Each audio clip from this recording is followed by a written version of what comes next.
Hello guys, so we're going to look at You Got a Friend in Me. I'll do a little bit of a lesson to start with, and then I'll add a play along in a separate video. So this is going to be what I'm doing, how to play it, and this version of it. The key we're playing in is obviously the key of C because of the ukulele. It makes most sense. Otherwise it'd be quite a tricky song to play. So the chords we're looking at to start with are C, G, C, nice and easy, F, and then whoa, what's this? F sharp diminished. You having a joke? Where'd that come from? So yeah, F sharp diminished. Lovely chord. It's a very good complementary chord. You hear it a lot in ukulele songs, especially older ukulele songs, and it's used a lot in jazz as well. It's a sort of like a slightly dissonant sounding chord. But I'm not going to go into any theory or any explanations of it. Excuse this cam here. There you go. So you've got F sharp diminished, which is, if we're on an F, which is where it's going to travel from in the song, F to F sharp diminished, then what you're going to have is that first finger obviously on the E string, and then that second finger up here on the G string, and you're going to put the third finger on the second fret on the E string. So in other words, if that was the F, you just add in the finger. You can add it and not take this one away. I like taking it away. It doesn't really make a difference. So there's an F sharp diminished. That's what it would travel from. It would be an F. So a good way of practicing would be put your F in and then put that third finger, this would be the third finger, place it on the second string, which is the E string, underneath, and that's what it looks like. If you can see it in the bottom right corner there, it's kind of going in and out of focus, you have to excuse that. There you go, that's what it looks like. That should be enough detail, and obviously you can see it above my head as well in terms of a pattern and a shape. F sharp diminished. And the other thing that's in the song, which if we scoot on through a little bit further down, is a B chord here, which I think's it's same as B flat. So we've done B flat before, but some of us might have done B flat. I'll assume that some of you haven't as well. So a B flat is where we put the first finger in across the E and the A string on the first fret, and then we're kind of making an A shape. The second finger on that second fret on the C string, and the third finger will be placed on the G string, and that's the shape that we're making. And if I just show you, excusez-moi, petit flute, here we go. So there's the shape of a B, and if you move that back one, it's a B flat. So for those that have done B flat before, it's exactly the same chord, just moved up one fret. So what we're doing in this song is a B, and that's a B chord. It's the same shape, B flat. And if you take an A chord with the second, third finger, bit of Elvis, and then move it up one more, you get the B chord. So the B chord, now notice that when you see it in this bottom right hand camera here, you can see it's keeping quite flat with the first two, and then the others bend over. That's quite a hard technique. That's why people struggle with the bar, because you kind of got to manipulate your fingers to do two things: laying flat and then laying over the top. And I'm not saying it's easy. You'll be inclined to want to do that, or you'll be inclined to want to lay them all flat, one of the two, because trying to do both at the same time is tricky. Little hint and tip if you're learning these sort of chords, which we call bar chords, because you're essentially holding down a few, you're barring across. So if you're playing that first thing, if you put the first finger on the first two strings, so basically get that across, exercise that finger,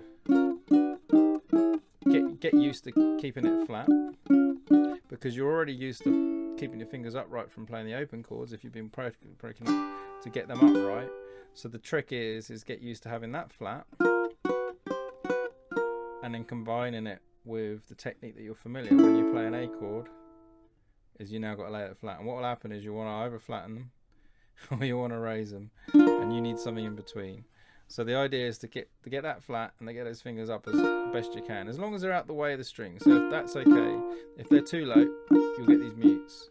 persevere with it. I know it sounds like a giant step when you've just gone from doing the basic open chords, but it makes a world of difference. You can play loads more songs, and there's loads more chords you'll be able to play, and it will improve your ukulele ability no end, just getting used to doing that. So a little bit tricky, but like I said, practice getting the bar first with the thumb.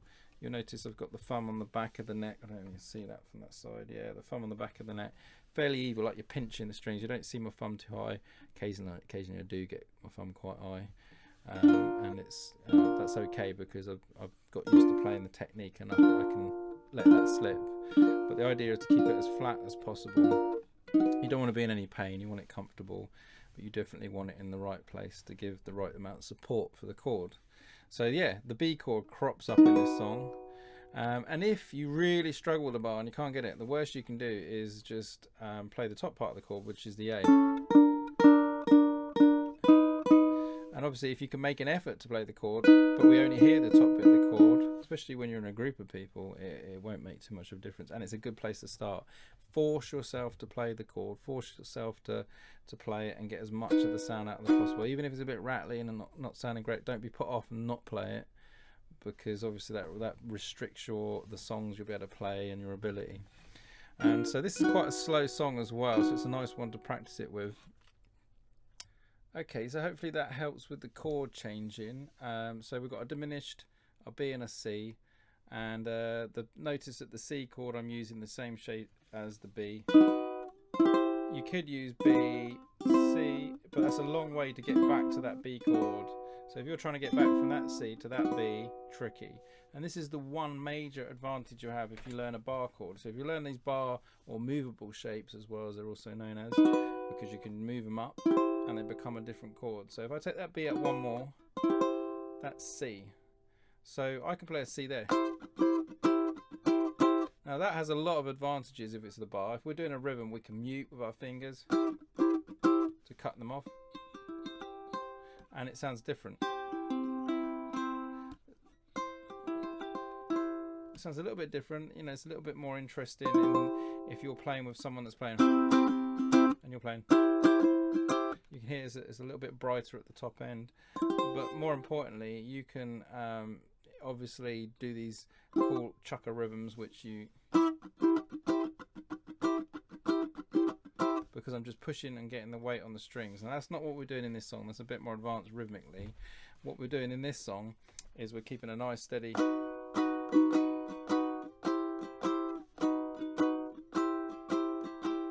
and we're just shifting it up and down. Great little exercise. If you can get used to playing that shape up and down, it'd be really, really useful. So you've got your F sharp diminished, your B and your C. So things to think about, things to practice. Definitely worthwhile giving those a go. If we look at the actual song, I'm just going to play through the chords a little bit. So we've got the C, G and C, then F sharp diminished, C, F, C, E7, A minor, F, C, E7, A minor, F, C, E7, A minor, then D, G, C, D7, G, C, and that's really the first verse, first chorus. And what I got up to this bit here, and let me see my crosshair. So I did You Got a Friend in Me, I did all the way through, did the diminished, and then got it up to You the Last, You Got a Friend in Me, before we go back into the verse again. And then the verse and the chorus the same, repeats, always the same, verse and the chorus. And it's only then when you get up to this verse 2, if you like, after this. So you've got the first verse and chorus. Some other folks might be a little bit smarter than I am. This is where it changes. So we've got our F chord. Some other folks might be a little bit smarter than I am, bigger, stronger too, maybe, but none of them will ever love you the way I do, just me and you, boy. So what we're doing there, we've got the F and then into the B and then the C, shift it up B, shift it back up to the C, and then the B. And then the way I do, E minor, A, D minor, G, and then we're back into the verse again. And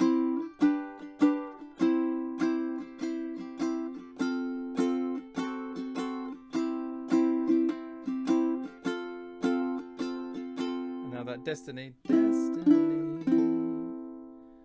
it's a little bit of a pause. Destiny, you can slow it right down if you want to, 'cause you got a friend in me. So I'll do a play along in another video. It's just really to go through the motions, what the rhythm is, what the technique is, and what we're doing in the song. So there's a little bit of recap. So the main thing to work on is the diminished chord, which is really all it is F, and add in a finger. Take the other finger out of the way, and you can see it in the bottom corner there.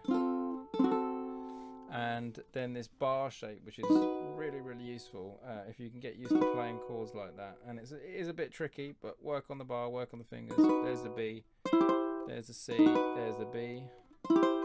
And like I said before, it means you can play some interesting things with that C chord. You can use a slightly different C shape. When we did the coconut song, someone was doing that. Over the top, that chord being played with a nice different rhythm when we cut off the strings and get that chucky sound. That would be a really effective way of using that chord. So looking at this song, there's the C, the G, the C, the F, F sharp diminished, and it really keeps a nice flow through the chords until we get to second chorus, which is where we want to drop into we're drop into the B. Yeah, so here we go. So the verse 2, sorry. So verse 2 is here, and that's where, just recap on that. Some other folks might be a little bit smarter than I am. And then the C, bigger, stronger, 2, maybe. Back to the B, but none of them will ever love you. And this is a lovely little change. You drop, see from the B here, I'm just dropping the 3 fingers. I'm not having to worry about the bar. I'm literally got the bar. Look at this bottom right hand camera if you're not sure. So you got the B, and I'm dropping the 3 fingers. A lot of change from the B.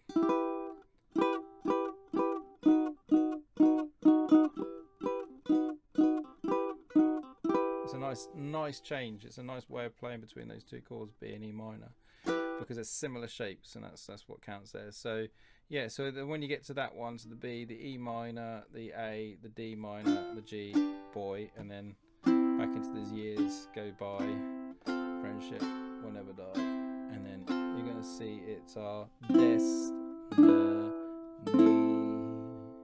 and then you got a friend in me. I said no, you got a friend in me. There you go. So there you go. One more of them, and then finish on the C. Okay. And with a nice light swing strum, 1 and 2 and 3 and 4, that's it really. So yeah, there's a few things in there to work on and practice, but overall it's quite a nice, slow, relaxed, chilled out song. It's got a lovely sound, and these things are worth putting in your armory. They will certainly enable you to play more intricate songs if you can get the bars together. And I realise it's a step, but work on it. Okay. All right, take care guys, I'll speak to you soon.